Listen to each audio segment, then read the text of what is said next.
Hello everyone, my name is Ixtarion and this is my Semi-Extreme Chunkman Ixta chunk. Most of you who stumble upon my channel will be familiar with the concept of a chunk restricted Ironman, but for those who are new, a quick summary. So the map of RuneScape is made up out of 64 by 64 tile grids, aka a chunk. So let me quickly explain what the rules are for my account. So I will be restricting myself to one chunk at a time and complete almost everything there is to do in that chunk. I say almost because I have some different rules compared to an extreme chunk account like Limpward or Verve. I won't actively be going for skill capes, pets or jars, as they are very high requirements and low drop chances, and I see them more as passive obtainments. It will be nice to have them, but I won't be going for them. Additionally, I won't be doing meme grinds like getting an uncut onyx from a gem bag. And also I won't be doing any PvP minigames or challenges, as I just hate PvP. I'm not playing the game for the PvP, I'm playing it for the PvE. However, if I will get wilderness tasks, I will be doing that, but I won't be doing things like Bounty Hunter or Last Man Standing. At least not going for like all the completion stuff there. I might try it out, but I won't be hunting it. Okay, so up next is Puro Puro. I might use Puro Puro to level Hunter, just to get to an unlocked chunk training method. But I won't be using any of the loot. I won't be keeping that because I think that Puro Puro just makes a lot of other objectives and achievements that you get in your chunks obsolete because it's such a big step up.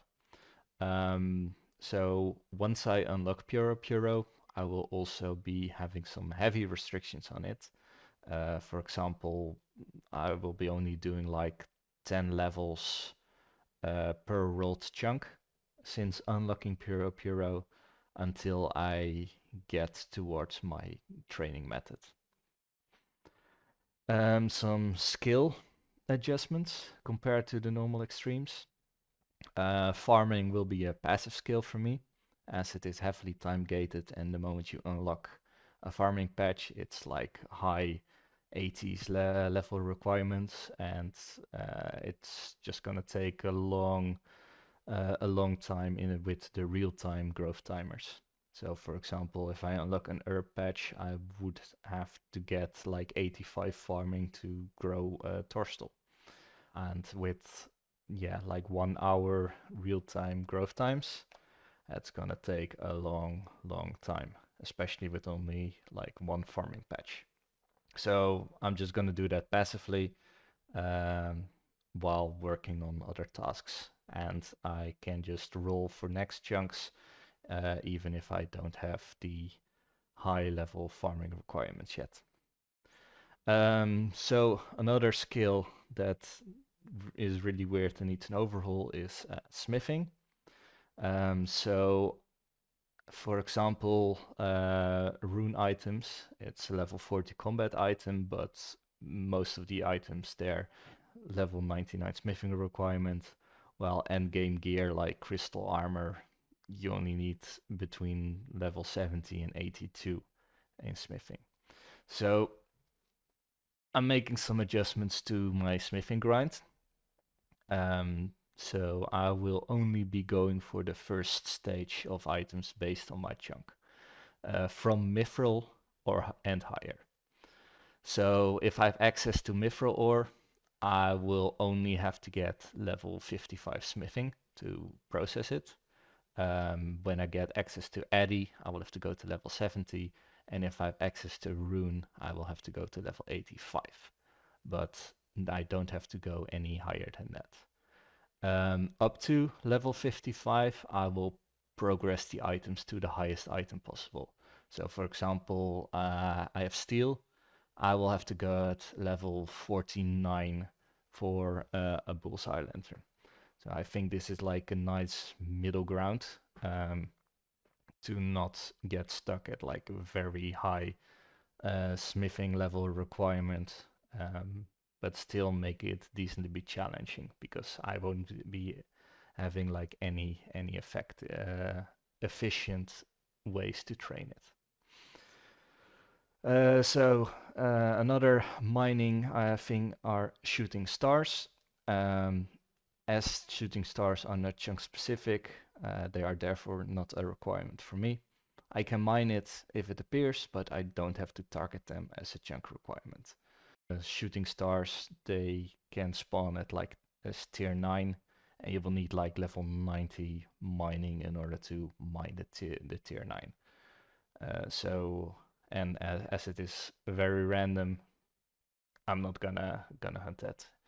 The tasks that I have will be uh, fully doable in my chunk. I don't have to hop around in order to target it. And yeah, last, construction. That is also gonna be passive, as it is not very chunk specific. It is very expensive, and the moment you unlock it, you'll have to get level 99. So I'll be setting some personal goals there once I get it unlocked. For example, like I need to get like 10 levels or so before I roll the next chunk, or and like the higher I go, for example, from like level 70 onwards or so, it might be like 5 levels before the next chunk. But that way, it's not gonna be like full construction in like one chunk all the way to the max. It's just going to be spread out. I think that makes for like more interesting content, and also makes the whole adventure a lot more enjoyable. So those are the current rules that I have. There might be some adjustments, coming over time, as I might encounter some things that I forgot to explain here. But I still will make it very challenging. But as I have like a full-time job, and also want to make some decent content for you guys, not being able to upload anything for over a year when I hit some of these weird grinds, that's not very enjoyable, right? I will be starting in the Varlamore Hunting Guild.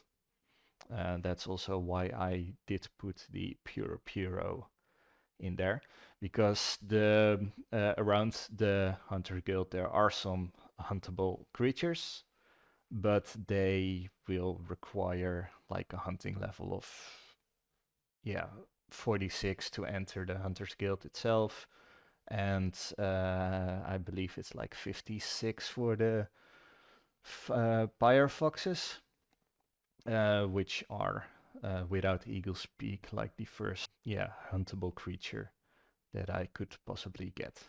So I will be using Puro Puro most likely to get to those hunter requirements, but I won't be grinding Puro Puro all the way to like Lucky Implings and stuff like that, because there's way too many good items in Puro Puro, and that will just make other grinds very no longer relevant for the account.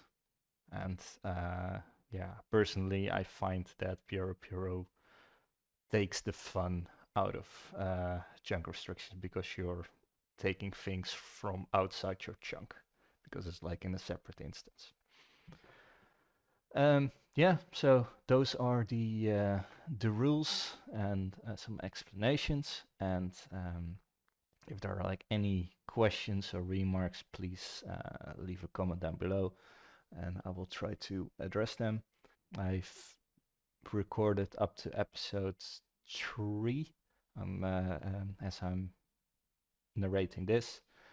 So any advice that you guys give me, I will not be, you won't see it until past episodes 3. So you'll also see, for example, in episode 2 that I backlogged some of the chunk goals, because they weren't really chunk specific. but I ended up still going for them anyway because they were reasonable. So yeah, thanks for tuning in, and I hope you will enjoy episode 1.